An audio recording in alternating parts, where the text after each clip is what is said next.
Po wymianie bębna trzeba jeszcze przeprowadzić inicjalizację dewelopera. To jest podstawa. Trzeba wejść w symulację, w system SP i wykonać procedurę. Jeżeli tego nie zrobicie, owszem, będzie chodził bęben, tylko nie wiem, czy on zrobi Wam 40 000, nie wiem, czy Wam zrobi 10 000.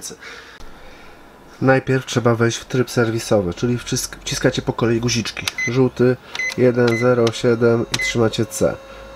Do momentu, aż maszyna wejdzie w tryb serwisowy. Jesteśmy. Dobra, wbijacie w system SP, wbijacie w drum i szukacie inicjalizacji dewelopera.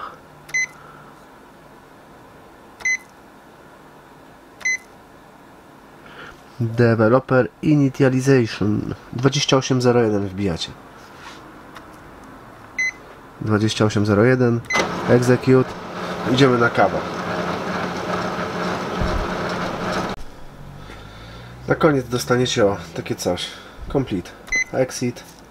Exit. Exit. Exit. Gotowa do kopiowania. Mega. Pozdrawiam. Cześć. Ups.